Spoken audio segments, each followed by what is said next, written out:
Hey, what's up guys, it's your girl Shawna, aka ShawnJ Gaming, back with another YouTube video. Today what I have for you guys is a video going over the patch notes for today's Warzone update. I believe this is update 1.58 and there is a lot of changes. I actually got to sit down in a call with a bunch of other Call of Duty content creators as well as the creative director over at Raven Software, Ted Timmons. There's actually a lot that has changed in Warzone, and honestly the game is going to be played completely different. Get into these patch notes. As you guys can see, to start it off, they're showing the underground transit system. This is something that they tried in Verdansk, but it's a little bit different in Caldera. So basically with this transit system, you can travel literally all across the map. You're only able to go to 2 different points from one location. So basically I can go from resort to subpen or resort to capital. I cannot go from resort all the way over to arsenal, so it's not that type of teleporting, but still close enough that if you wanted to go between every bunker, you could just keep traveling until you get to wherever you're trying to go. Then we got the playlist update. They show you, what the playlist is going to be for the upcoming week. So hopping into modes, there's a new Champions of Caldera mode. This is actually going to be a 150 player mode. Also in today's update, the player count was changed from 150 to 120. So just another little thing that is changing about this update along with the map. Hopping into some of the things that are added to, add to this counterplay. The new perk, Serpentine or Serpentine, it reduces incoming damage if the player is sprinting. So if you are running away from an enemy, it is literally making it harder for the enemy to kill you, even if they are, shooting you in your back. Basically, if we're shooting at a player that has this, we will know. A little icon will pop up. New lootable perks. You guys know we've been able to loot perks for a few weeks now. So Serpentine is going to be able to be lootable. Tune-up, tracker, hardline, kill chain, and EOD. I definitely think EOD is a great addition to have a perk, being able to pick that perk up off the ground. I usually run EOD on my loadout. Maybe I'll have a change in my specific loadout class if I start finding EOD more often. In today's update, they also added a new field upgrade radar jammer. Basically with this radar, players can deploy this field upgrade to scramble the attack map of enemy players and prevent airborne kill streaks from being used in the area. So if you deploy this jammer, nobody's going to be able to cluster you, precision you, and your enemy's map is also going to be scrambled. So that's going to be interesting. We've never really had anything that, kind of scrambled our map in Warzone. It has an effective range of 125 meters. It lasts for 45 seconds. It can be hacked. So if you put a radar jammer down and you run away from it, somebody can literally go and hack it and switch it around on you. So just be aware of that. And it can be attached to vehicles to become mobile. So basically you can kind of throw it on a vehicle like a trophy and just drive that vehicle around and scramble people's mini maps. So that actually is a huge change to gameplay right there. Loadout drop markers are now lootable on the ground as well. So you'll be able to open a chest and literally find a loadout drop marker. In the call, we also talked a little bit about being able to regain like later in game. And obviously a lot of times you're not able to find enough money to get a loadout, get your team back or something. But just imagine you come back from the gulag, you're able to find the loadout, get some guns, maybe able to make some plays to be able to get that money to get your team back. I think this could be a good addition. We actually talked a lot about movement as well. There's actually going to be new high value loot zones. These zones are represented on the attack map by an appropriate money sign and will provide the best looting opportunities. Basically be able to get the best guns. And I spoke with you guys in the beginning about the transit system, so hopefully you guys understand that. This is just a map of how all the little bunkers run throughout the map. Also, they're adding the speed boost power up to the ground. It's been a lootable perk in the clash mode. Basically after you kill a player, they drop these perks sometimes and you'll be able to run into the perk and it gives you a temporary speed boost. We got the new occupation scan, the public event. This is a rebirth island mode. Another change right here they have is that they increase the down movement speed. So basically when you go into the down state, you'll maybe be able to crawl faster and get out of some situations, or maybe not get thirsted if you're able to get behind, a rock or something like that. I don't think it's too fast of a speed. Like you're not going to be, sprinting, but it's definitely a change from what we had before. And then we have the stim adjustments. Now I've already seen tweets on Twitter saying stims have been nerfed into the ground. I was hoping that wasn't going to be the case. It was a really nice addition. So basically with stim adjustments, the slide modifier has been reduced. The slide modifier was simply too extreme. While we believe that sliding movement should be buffed when a player is using a stim, it still needs to fit within limits. So basically what they're saying right there is that it made us too overpowered. We were making too many good plays. They felt like it was too fast of a boost, an unnatural boost by, you know, hitting the stim shot. So basically they toned it down. And like I said, I've already seen some tweets saying it's pretty bad, so rip stims. And then moving on to playtime, there is a new lootable Gulag entry token. Once again, another thing adding a change of pace to this game. Basically having this token, it allows players to re-enter the Gulag upon death. So say you've already wasted your Gulag. If you have this token, you will now be able to go in the Gulag again and fight for another chance to get out. And the new lootable redeploy extraction token. So instead of going to the Gulag, this will just respawn you after a short countdown. There's supposed to be increased lootable self-revive. So people are going to be able to have self-revive for free a lot more, I guess, which I'm not looking forward to that. There's also the player count adjustment that I told you guys, 120 players now. A lot of the players that go for higher kills, they may not like this change, but I actually think it might be good for the servers. We'll see how things play out with that, as far as like the pace of the game goes and stuff. We have decreased buyback cost. The buybacks are now 3,000 instead of 4,000, just making it easier to get your teammates back in the game when you are playing the bigger modes. There's also a death tax adjustment is now 50-50.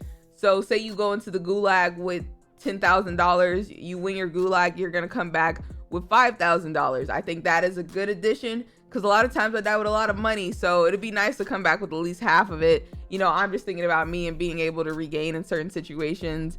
Quality of life improvements. This is by far one of my favorite things that they added to the update. We no longer have to do the math on, you know, how much money the team has. Basically, there is a counter displayed above that tells you exactly how much everybody has combined. And that's just gonna make it easier, so you guys know, hey, I have enough money for a loadout, or hey, you can go buy this person back if you combine money and things like that. It also displays everything that your teammates have, so instead of having to ask your teammate, do they have a UAV, you're gonna literally be able to look down and see that they have a UAV or they have a precision. Make sure everybody has their self-revive, gas mags, full plates, all that good stuff. Next up, improved footstep audio. Once again, another thing I'm not mad at. You know, I wear my headset so that I can hear and get those footstep cues. So as a player, of course, I get upset when somebody is behind me and I did not hear them run up behind me. So that's supposed to be improved in today's update. And then we have ranged weapon melee damage reduced.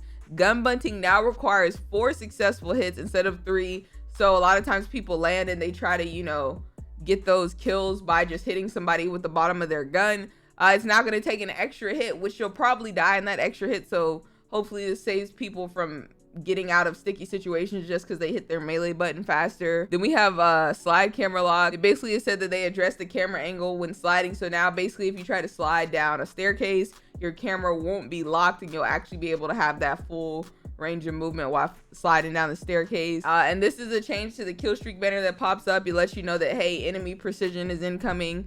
They basically moved the banner down so that it's not in your way, blocking your line of sight when you're trying to get into fights and stuff. We talked about this in the call too. So an example of this would be you're making a class and your friend is queuing up for a game and it takes you out of your making a class menu. You'll no longer have to deal with that anymore when you're playing with friends. So I definitely think that's a good addition. And then they made a change at the buy station. So basically when you open the buy station now, instead of having to scroll down for your teammate, it's always gonna put your teammate up top if they're dead. Then we have weapon trade stations. They added the weapon trade stations to Caldera. They were already in Rebirth. So basically you'll be able to get certain things out of these weapon trade stations. The ghost perk adjustment, it reduces the player movement speed threshold required to trigger the perk. So obviously with ghosts now, if you have ghosts and you're sitting still, you're still gonna show up on the UAV. They basically said that you had to move too fast before to kind of activate this, so they slowed it down to make it better for us.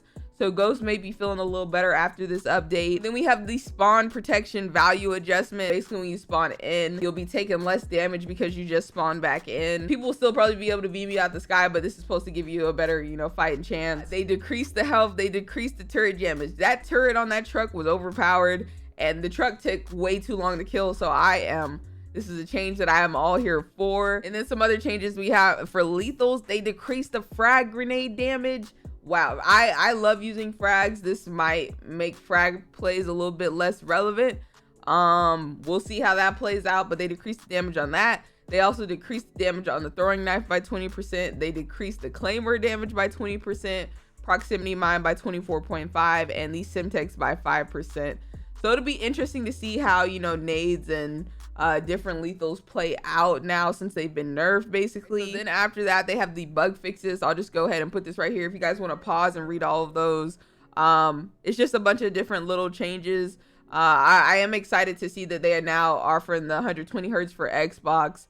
But yeah, I really want to get into this. We did get a new weapon today. It is called the H4 Blixen. As you guys can see, the unlock challenge is to get 3 slide kills in a single match 15 different times. That's gonna take a long time. So hopping into the weapon changes, this is by far my favorite section of the patch notes. I went away from the original patch notes over to these images that I saved from Warzone Loadout's Twitter. I'll make sure I have the link in my pinned comment and description below. But basically what this does is help us to see the actual gun names and not the code names, and basically see everything that was changed. I found these pictures really helpful. I'll go ahead and remove my camera really quick if you guys want to screenshot these, but I'm gonna, you know, go through all the different weapon classes. All right, so this is the ARs. I'm gonna go ahead and leave this up on the screen for a little bit if you guys want to get a screenshot. But as you guys can see, a lot of changes going on with the ARs. A lot of buffs that I like to see. The Itra is getting some love, as well as the Vargo. The NZ41 might be meta. This gun definitely deserved a lot of love from the beginning, so it'll be interesting to see if it can compete with, you know, the STG and some of the better guns right now. So then moving on, we have the pistols, the tacticals, the Diamatti. They actually nerfed the Diamatti. That'll be interesting to see how that plays out, if it was, you know, a strong enough nerf. All the other pistols got buffs, so hopefully they can compete with the Diamatti now, because it's just, you know, everybody was running Ghost as long as they had that pistol, because it was like having an SMG. Then moving on to the shotguns and the SMGs, the shotgun got a crazy nerf. The Owen gun got extremely nerfed. The Owen gun is like the main gun a lot of the comp scene likes to use, so that'll be interesting to see how that plays out. And the Modern Warfare AUG got nerfed. I don't know who was using the Modern Warfare AUG, but okay. Looks like they actually gave another buff to the Arma, so that'll be interesting to see. Actually really am loving the Arma. I'll have a loadout for you guys later this week on that. But yeah, just give you guys a second if you guys want to go ahead and screenshot that. Man, once again, thank you to Warzone Loadout for, you know, doing this whole layout with these pictures. It is a lot easier to, you know, be able to see exactly the names of the guns and stuff that got nerfed, and not have to, you know, compare, you know, the code names with the real names and all that. It's like a lot of the snipers did get buffed, and then a lot of the good ones that they were using got nerfed. So I'm not sure how the sniper community is going to feel about these changes, but if you guys want to go ahead and screenshot that. I don't really snipe that much, but it's nice to see that the Car 98K for Vanguard got a buff. I like to pick that one up off the ground sometimes and get some kills with it. To wrap these patch notes up, you know, the official patch notes, the Akimbo perk for the pistols is now reduced damage by 10%. So if you're rocking the Akimbo perk, it's gonna hinder you more now. The MX silencer, the bullet velocity was increased from 15 up from 10, and the F8 stabilizer, the damage range was increased up to 15 from 10. So we got a buff to the F8 stabilizer and the MX silencer. I'm definitely here for it since I use those attachments. Roze Skin adjustment, basically they just made Roze Skin lighter again. And then to end the patch notes out, the download size for PlayStation is going to be 5.2 gigs, PlayStation 4 5.2 as well, Xbox One and Xbox Series S 5.4, Xbox One 5.4, and then for PC you got a 5.7 and 6.6 if you have Modern Warfare on there as well. So I've already installed all my updates. I'm looking forward to playing. This was a lot to go over. I'm glad that, you know, I actually sat down and read the patch notes. Hopefully you guys enjoyed being able to see everything in, like, you know, one condensed video. This was already an extremely long video, so I'm gonna go ahead and wrap it up. Hopefully you guys did enjoy this video. Make sure you guys do go ahead and drop a like and comment on this video. Subscribe to the channel for more dope content, and I'll catch you guys in the next video. ShawnJ Gaming out.